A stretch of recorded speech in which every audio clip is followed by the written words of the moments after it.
Berkas itu kalau telah terjadi pelimpahan itu setelah P21, di mana orang dan berkas perkara diserahkan termasuk barang bukti.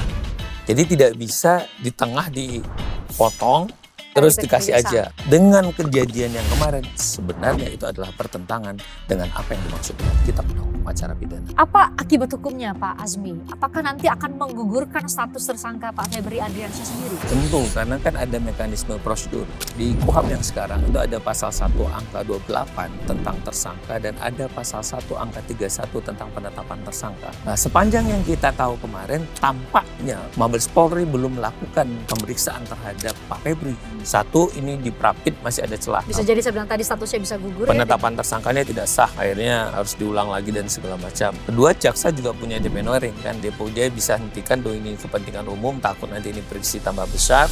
Bagaimanapun kita jadi mempertanyakan objektivitas dan keterbukaan dari kejaksaan sendiri, dan yang akan menyidik nanti di Kejaksaan Agung adalah bawahan-bawahannya.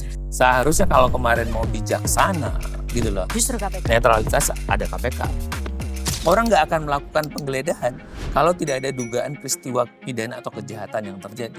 Jadi polisi pada waktu itu ya pasti sudah ngebangun perkara itu. Jadi ini bukan serangan dadakan buat Pak Febri Adriansyah. Tidak dong, kalau kita mau secara jernih melihat persoalan ini, anggota Densus yang dianggap menguntit Pak Febri mengikuti. Ini 2024 ya? Artinya pada saat itu sebenarnya bisa jadi Mabes Polri juga sudah melihat ada pola. Jadi kan ini bisa dibilang kalau Mei 2024 sampai Juli 2026 berarti kan perkara ini sudah dibangun 2 tahun lebih. Ya terbukti uang-uang itu dari mana? Uang dan emas sebanyak itu dari mana? Apakah itu setoran tertentu, apakah kompensasi tertentu, atau dari alat bukti itu sendiri? Ya sampai dulu ada penegak hukum yang mengambil minuman keras aja, air minuman kerasnya diganti kalau mau ingin dimusnahkan. Nah ini emas, harus dijelaskan. Secara detail kan? Ya, dari mana uang ini? Asal muasal uang ini, kenapa sebanyak itu? Apalagi jumlahnya baru kayak berangkas banget. Ratusan miliar Pak Azmi. Ya patut diduga ada kejahatan di situ yang diperoleh dari orang-orang yang ditangani mungkin. Seberapa optimis kita sebagai orang hukum yang belajar hukum terhadap dunia kita sendiri, yaitu sistem peradilan kita sendiri, dunia penegakan hukum di Indonesia. 2029 adalah peta kita mau bawa kemana Indonesia.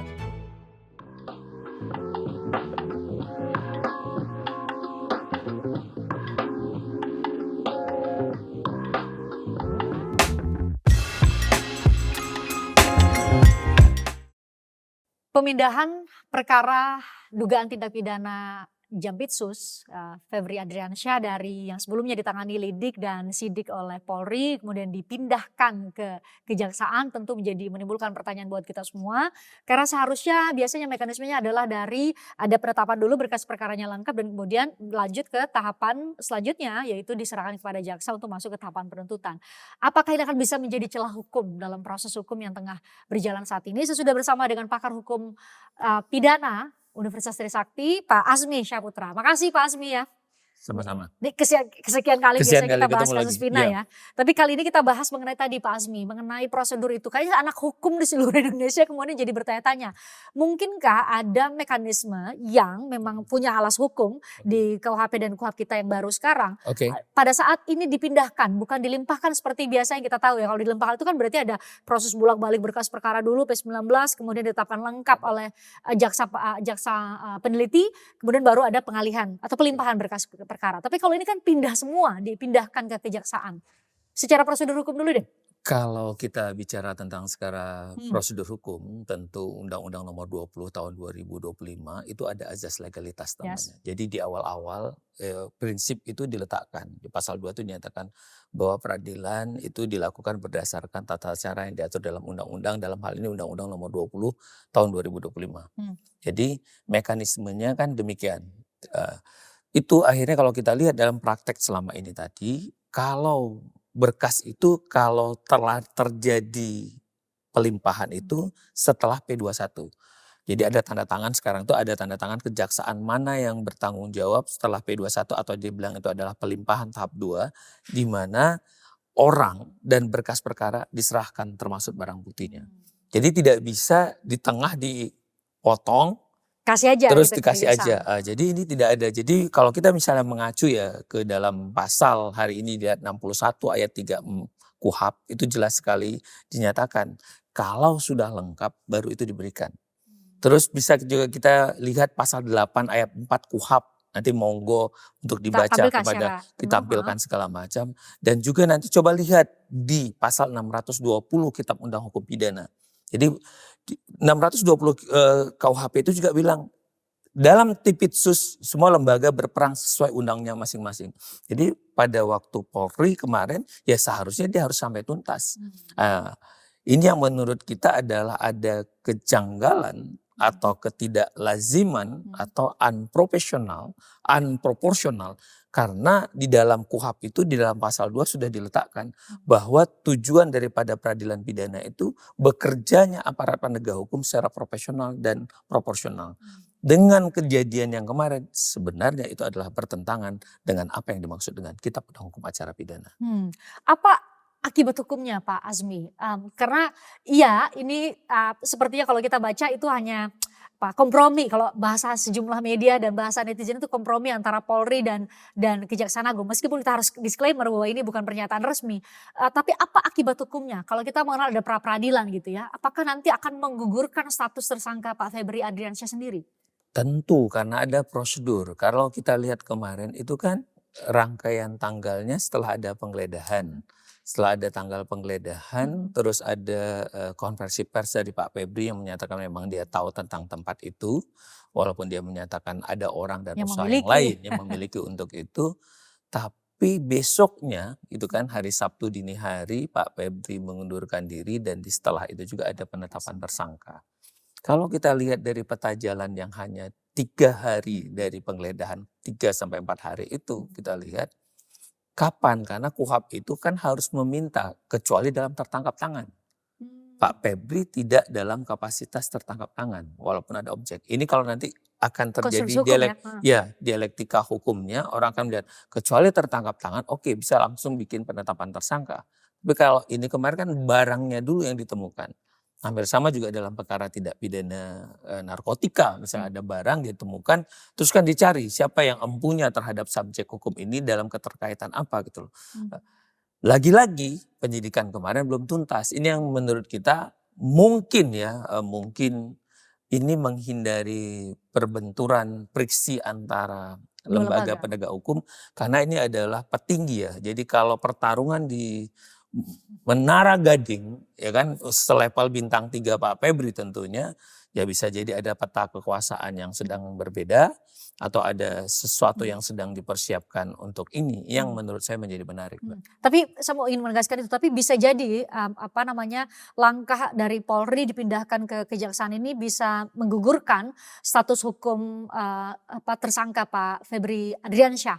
Terlepas dari juga Pak Azmi tadi memberikan catatan bahwa dia tidak pernah diperiksa sebagai saksi, kemudian langsung ditetapkan sebagai tersangka. Apakah dua hal itu memang sangat esensial untuk jangan sampai kemudian ada pra peradilan dan menggugurkan statusnya? Tentu, karena kan ada mekanisme prosedur. Di KUHP yang sekarang itu ada pasal 1 angka 28 tentang tersangka dan ada pasal 1 angka 31 tentang penetapan tersangka. Jadi kalau di KUHP yang lama hanya mengatur tentang tersangka, tapi di KUHP kita yang sekarang itu ada tentang penetapan tersangka. Di penetapan tersangka tadi ada kejelasan atas peristiwa tadi. Tidak hanya kepada alat bukti tapi ada relevansinya. Dan ada diminta, ada nggak pemeriksaan? Ini kan berkali, bukan harus juga dalam status tersangka ya gitu loh. Tapi dia sudah diperiksa dulu. Entah itu saksi, naik dan segala macam. Untuk meminta apa sih penjelasan dia. Dalam beberapa kali prapit ini sering sedang diuji gitu loh. Jadi walaupun kadang calon tersangka nggak ada dalam diksinya. Tapi setidak-tidaknya orang itu pernah diperiksa. Diberikan kesempatan hak untuk membela diri terhadap ini bagaimana. Nah, sepanjang yang kita tahu kemarin tampaknya Mabes Polri belum melakukan pemeriksaan terhadap Pak Febri. Nah, bisa jadi nanti akan diuji di prapit bahwa dia tidak diberikan keseimbangan ataupun hak asasi dia untuk memberikan keterangan yang secara seimbang. Ini yang mungkin walaupun bisa jadi Polri menyatakan nanti kami juga punya saksi atas saksi-saksi yang lain atau belasan saksi yang sudah diperiksa termasuk keterangan ahli. Ini yang mungkin menjadi menarik nanti dalam dialektika mengingat ditemukannya barang tadi dan barang tadi mungkin di bawah kendali Pak Febri diakini. Makanya alih-alih tadi kan begini, konteksnya adalah Pak Febri ini kan orang yang sangat paham mengenai konstruksi tindak pidana korupsi, Betul. makanya menjadi pertanyaan kita semua, kenapa lebih memilih untuk press conference ketimbang menghadiri atau memberikan keterangan sebagai saksi ketika ini masih proses sidik di Polri. Ya sudahlah, hanya Pak Febri yang punya jawaban itu. Tapi saya mau pindah ke poin bahwa ketika ini dipindahkan Pak Azmi dari, kan kalau Polri berarti kan memulai lidik dan sidik. Ketika dipindahkan bukan dilimpahkan dari Polri, dari Kortas Tipikor, Kortas Tipikor, oke. ke kejaksaan. Apakah Jampitsus. kemudian kejaksaan harus Jampitsus yang adalah bawahan-bawahan dari Pak Febri Adriansyah sendiri itu perlu untuk membuat sprindik baru, mulai lagi dari baru, atau seharusnya mekanisme seperti apa? Ya tentu ini yang nanti akan menjadi satu keunikan kembali. Biasanya ada sprindik Pak Azmi lebih milih untuk keunikan ya, ketimbang anomali ya. Ya, keunikan baru lagi karena ada sprindik yang biasanya sprindik lanjutan atas institusi itu sendiri. Biasanya kan kepolisian juga ada terjadi perpindahan pimpinan, terjadi ada penambahan orang dan segala macam. Dibikin sprindik baru lagi atau sprindik lanjutan dari penyidik yang sama. Nah, dalam karakteristik ini nih gimana nanti akan ada kode kejaksaan, sprindik yang versi kejaksaan dan ada sprindik dari kepolisian. Padahal seharusnya pada waktu perlimpahan yang tadi dibilang kan udah tuntas di P21. Jadi ada penyidikan, abis itu dilakukan lagi penyelidikan dan pendalaman lagi mungkin sama teman-teman Jampitsus gitu loh. Ini yang menurut saya menjadi nanti berbenturan, bertumpang tindih. Apakah hasil penyidikan ini hampir sama, bisa ditarik atau malah punya skenario lain daripada A dan B ini. Skenario lain itu kan kalau menurut netizen banyak juga yang akhirnya bagaimanapun kita jadi mempertanyakan objektivitas dan keterbukaan dari kejaksaan sendiri. Karena bagaimanapun tadi saya gambarkan Pak Azmi, beliau adalah bintang 3 ya, Jampitsus adalah bintang 3 setara bintang 3 kalau di institusi Polri atau di TNI, dan yang akan menyidik nanti di Kejaksaan Agung adalah bawahan-bawahannya. Bukankah akan ada efek psikologi setidak-tidaknya atau hal-hal lain yang mungkin akan mempengaruhi objektivitas mereka gitu ya? Tentu ada kegamangan tentu ya kendali karena yang namanya JAM itu kan satu, Jaksa Agung Muda itu. Jadi Jaksa Agung satu, Jaksa Agung Muda juga satu. Dia king kan, apalagi di unit Pitsus gitu loh. Pasti ada kecemasan, ada kekhawatiran bagaimanapun itu adalah pimpinan dan segala macam. Makanya ini menjadi dialektika yang seharusnya akan lebih bijaksana. Ya, polisi sendiri meriksa atau KPK yang menarik. Iya. Jadi karena KPK kan memang punya kewenangan kalau aparat penegak hukum. Ya kan? Jadi dia bisa memeriksa perkara korupsi yang itu adalah berstatus penegak hukum. Dan dia dalam supervisinya menarik juga bisa tarik. Seharusnya kalau kemarin mau bijaksana gitu loh. Justru KPK. Netralitas ada KPK. Kalau mau. Tapi kan lagi-lagi mungkin ingin menjaga. Karena kita kemarin tahu ada riak-riak yang banyak. Dinamika yang muncul di publik seolah-olah adalah perseteruan antara kejaksaan dan kepolisian. Yang satu nanti kalau ini udah dipanggil kita akan panggil ini. Kalau ini nanti akan bermain akan periksa ini. Kalau polisi periksa kita jaksa juga akan meriksa apa korupsi yang dilakukan oleh polisi. Ya banyak juga kan catatan-catatannya yang kita bisa duga. Jadi kalau Pak Azmi dalam posisi sebaiknya justru memang sebenarnya adalah kalau mau cari jalan tengah adalah KPK. Karena benar Pak Azmi akhirnya ya headline di berbagai media, netizen juga berpikir demikian karena mungkin akses terhadap informasi kan memang terbuka ya. Bahwa ini kok jadi semacam kompromi antara Polri dan juga kejaksaan. Ya kamu kita serahkan kembali ke Jampitsus ini sidiknya ke kejaksaan, sementara ada dugaan, ini sekali lagi rumor, saya harus kasih disclaimer, dugaan tindak pidana korupsi yang melibatkan petinggi Polri di BGN misalnya itu juga di satu sisi akan dikembalikan kepada Polri. Jadi ini netizen jadi semakin bertanya-tanya kan. Kita juga semua jadi bertanya-tanya mengenai objektivitas kedua lembaga penegak hukum ini, Pak Azmi. Ya, tidak bisa dipungkiri saling sandra kan akhirnya kayak silent gitu loh. Kalau kamu punya PR di sini, kalau kamu punya sesuatu catatan kritis terhadap pelanggaran hukum di sini, ya teman sebelahnya juga adalah akan mencoba mencari, gitu loh. Kan kesannya begitu, pertarungan yang sama-sama, gitu loh. Oke, kalau Anda punya komando, maka juga kita akan komando juga ke bawah, gitu loh. Ini yang kemarin akhirnya ya ditampilkanlah para pimpinan itu, Pak Kapolri, Pak Kejaksaan Agung, Panglima TNI ya. Panglima TNI.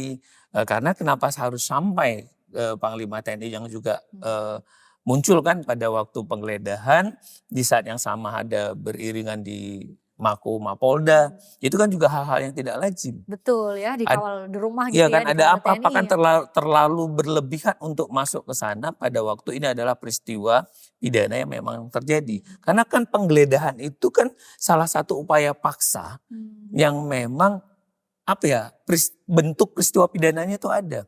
Orang nggak akan melakukan penggeledahan kalau tidak ada dugaan peristiwa pidana atau kejahatan yang terjadi. Jadi polisi pada waktu itu ya pasti sudah ngebangun perkara ini. Nah, Pak Azmi, ya, bicara soal itu Pak. Jadi banyak sekali akhirnya kemudian rumor, sekali lagi rumor bahwa kasus dugaan tindak pidana oleh Jampitsus ini tuh karena banyak hal ya dugaannya. Sekali lagi ini dugaan, disclaimer-nya. Ini karena terkait dengan ya Pak Jampitsus banyak sekali musuhnya, kasus-kasus tindak pidana besar itu tuh ya ditangani pada saat Pitsus itu dipimpin oleh Pak Febri Adriansyah Lagi gitu ya. menyala-nyalanya, lagi berjaya-jayanya. Berjaya-jayanya.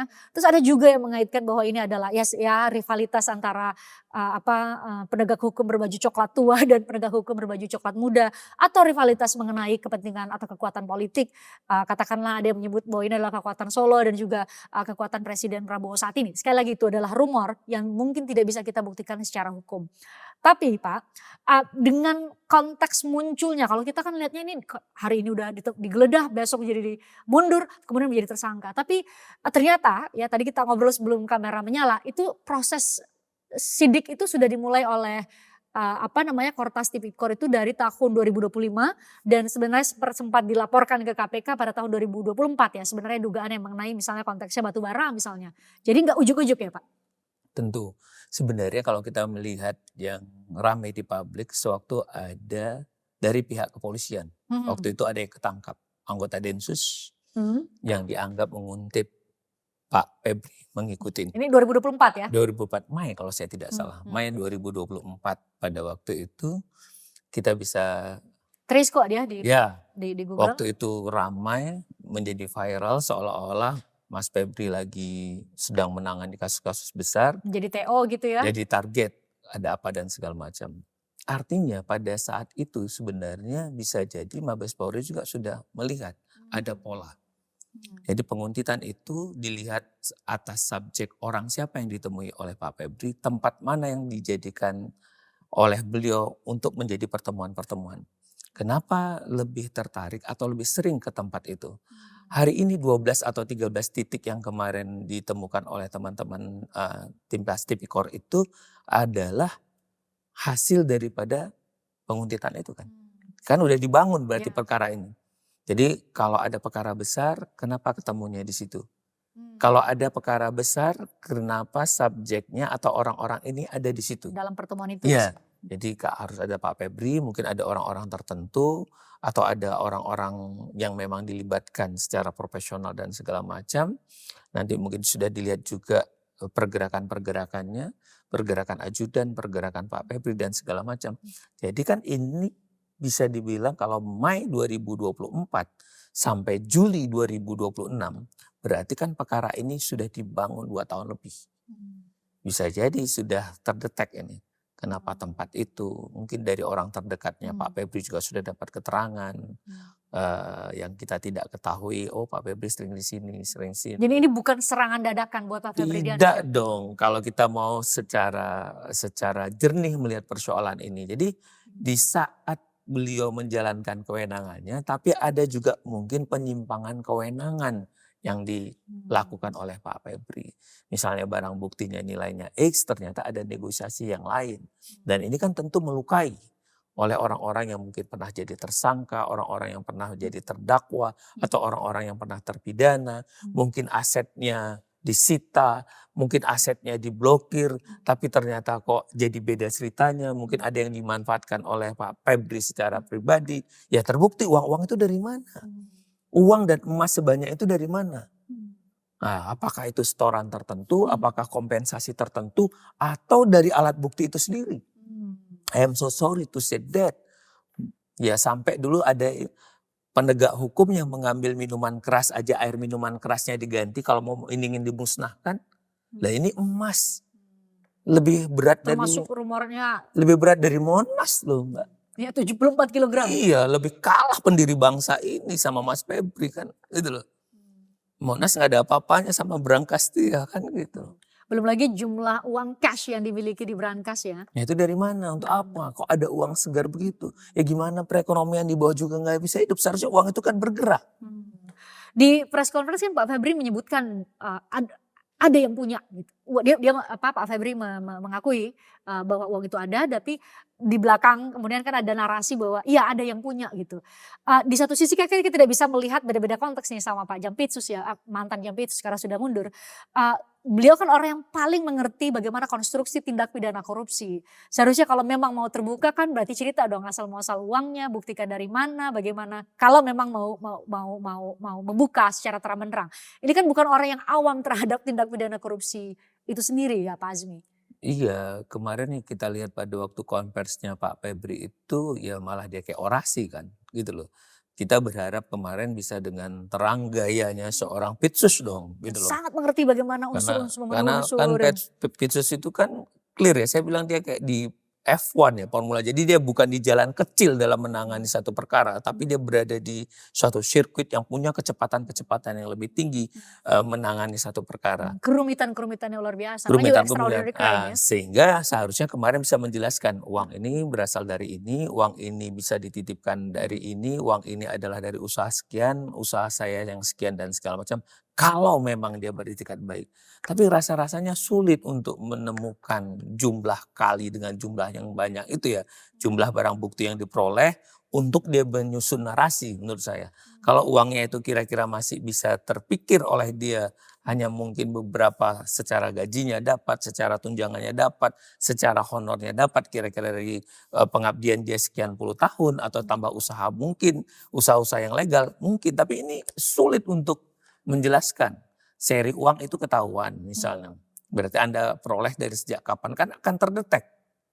Kalau dia semakin ngebantah, semakin dia tutupi satu kebohongan yang ada kan menyusun kebohongan baru lagi gitu. Meskipun nanti pada saat proses kalau memang dimulai lidik oleh Kejaksaan Agung bisa dilanjutkan lidik dengan istilah yang tadi saya bilang ya ini dipindahkan bukan dilimpahkan oleh Kejaksaan Agung kan berarti kalaupun Pak Febri ya mantan Jampitsus dan pengacaranya harus memberikan pembelaan, berarti kan harus menjelaskan asal muasal uang itu sendiri kan Pak Tentu Azmi? harus dijelaskan. Secara detail kan?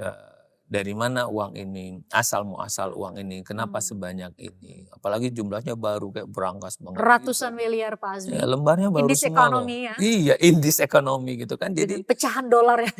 Jadi dalam jumlah yang gede, baru kalau itu kan kalau didapat dari pasar yang perputaran uang, ya tentu bisa ada lembar-lembar yang lama, ada koin-koinnya kita bisa lihatlah tidak langsung ini kok baru semuanya dan segala macam. Jadi tentu ya patut diduga ada kejahatan di situ yang diperoleh dari orang-orang yang ditangani mungkin. Jadi saya khawatirnya demikian. Jadi ada orang tertentu yang akhirnya jadi pesakitan, supaya Anda tidak jadi pesakitan, dia ancam atau ada keterlibatan dan segala macam karena dia melakukan kejahatan terhadap korupsi atau perekonomian negara, akhirnya ada tawar-menawar segala macam, kalau kamu tidak mau akan begini, terus asetnya begini, maka harus dicari lingkaran yang terdekat dari Mas Febri terhadap orang-orang tadi gitu.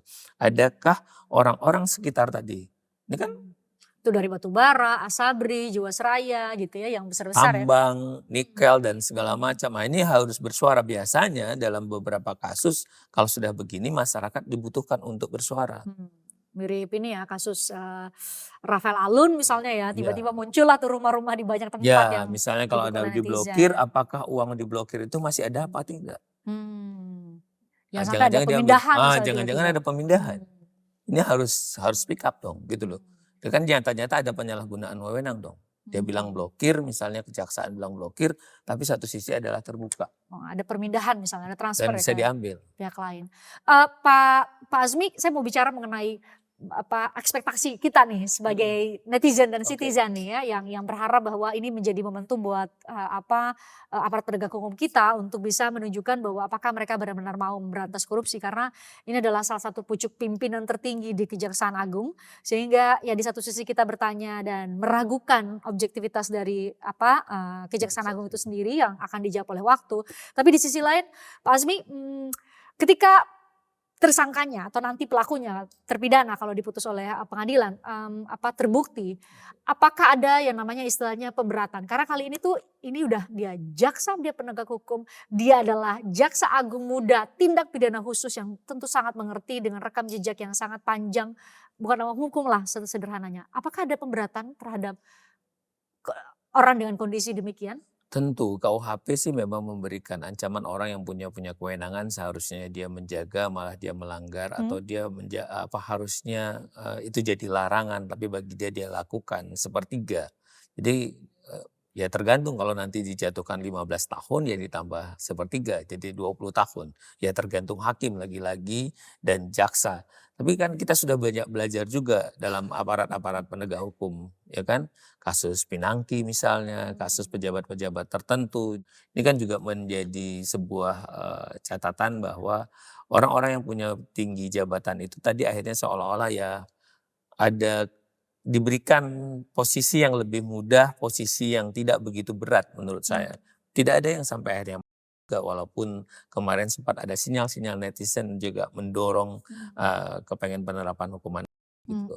Itu dimungkinkan di KUHP dan KUH baru kita, ancaman terberat di tindak pidana Karena kan korupsi ada masa uji coba ya kan 10 sekalipun tahun. 10 tahun. Kalau nanti dia berperilaku baik ya akhirnya tidak juga dikembalikan. Toh juga di dalam pasal 2 kan dalam keadaan-keadaan tertentu. Kita belum darurat kecuali memang dalam satu darurat kan bahwa hukuman mati kan harus diterapkan kalau dalam keadaan bencana atau keadaan-keadaan tertentu. Hari ini ya bangsa dianggap masih dalam keadaan normal mungkin. Jadi penerapan itu akan sulit. Ya tapi lagi-lagi kan kita tidak bisa hakim sebagai pembentuk undang-undang apapun yang nanti ditentukan hakim. Kalau hakim menyatakan hukuman karena melihat bahwa Anda seharusnya sebagai orang yang memberantas korupsi malah kok Anda menjadi masalah di dalam korupsi itu tadi gitu loh. Lagi-lagi ini menjadi pertimbangan hakim nanti dalam kalau saja, ini kan kalau saja, jadi kan ada dua, bisa deponering satu, kan ada stopnya ada satu. Satu ini di Prapit masih ada celah. Bisa jadi saya bilang tadi statusnya bisa gugur ya. Penetapan tersangkanya tidak sah, akhirnya harus diulang lagi dan segala macam. Kalau nanti hakim dalam sebelum pengujian pokok perkara ada penetapan yang demikian atau ada putusan hakim untuk begitu. Kedua, jaksa juga punya deponering kan, dia bisa hentikan demi kepentingan umum, takut nanti ini berisi tambah besar. Ya secara yang tadi kan orang sedang lihat apakah ini sebenarnya uang yang sedang disiapkan untuk 2000 pemilu kah atau untuk jabatan beliau kah sebanyak itu kan kita nggak tahu. Dan ini kan pernah juga terjadi pada waktu Pak polisinya Sambo juga ketemu uang banyak. Yang katanya dibungker ya, tapi kemudian belakangan itu tidak bisa Nggak bisa dibuktikan juga. ya. Kan ada uang.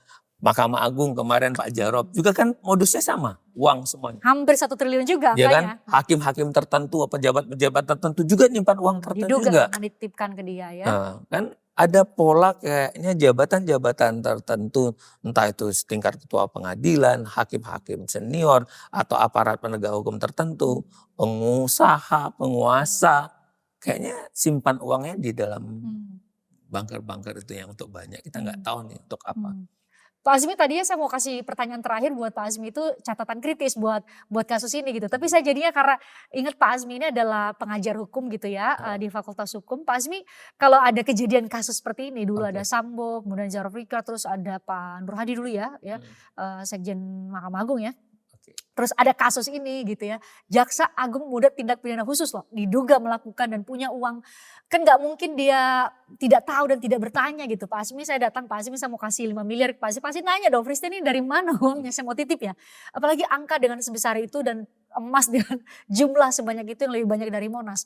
Pak Azmi pernah gak di kelas ada mahasiswa yang nanya nih, jadi seberapa optimis kita sebagai orang hukum, yang belajar hukum terhadap dunia kita sendiri, yaitu sistem peradilan kita sendiri, dunia penegakan hukum di Indonesia. Pernah nggak dapat pertanyaan itu dari teman-teman mahasiswa? Tentu berkali-kali mahasiswa bilang, karena satu kan dibilang Indonesia adalah negara hukum, selalu dalam konstitusi kita. Pasal 1 ayat 3. Pasal 1 ayat 3 itu dinyatakan untuk itu.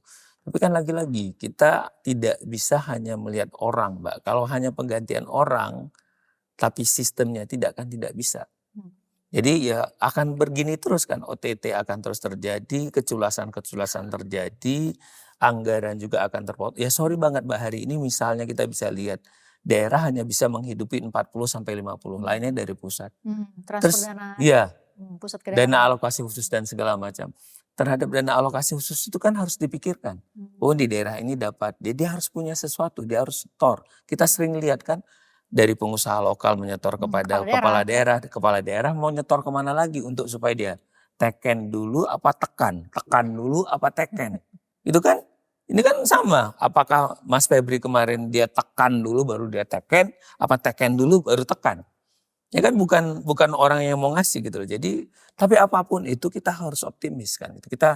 Saya bilang semua orang bisa salah, kita semua bisa salah. Mbak Christine. Tapi jangan terlalu lama menggenggam kesalahan kan. Gitu. Kita akan hancur kalau terlalu lama menggenggam kesalahan. Gitu. Udah banyak contoh ini gitu loh. Ya, makanya ya rakyat juga harus kritis. Kita mau berharap apa kalau rakyat nanti hari ini kalau turun pemilihan ke bawah itu juga calon-calon pemimpin kita juga harus mengeluarkan uang Mbak Christine. Ya seperti apa ya, mereka merasa sudah kepengen diperas juga. Mereka juga sudah dimanfaatkan calon-calon pemimpin kita gitu loh. Jadi ya karena Anda memeras saya kata calon pemimpin, ya waktu saya jadi saya memeras Anda dong. Jadi kalau bagaimana kita mau mendapatkan pemimpin yang baik dan amanah kalau prosesnya begini. Rakyat ya akhirnya ketemu dong antara tutup dengan botolnya kan. Karena Anda melakukan begitu ya seperti inilah, karena harus transaksi. Dia harus cari uang. Kalau nggak dikasih uang, nggak dikasih sembako, nggak dikasih sesuatu, nggak ada yang mau datang.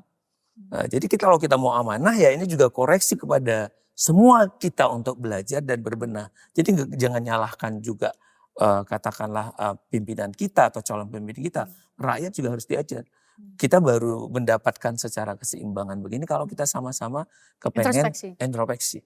Ini 2029 adalah peta kita mau bawa kemana Indonesia.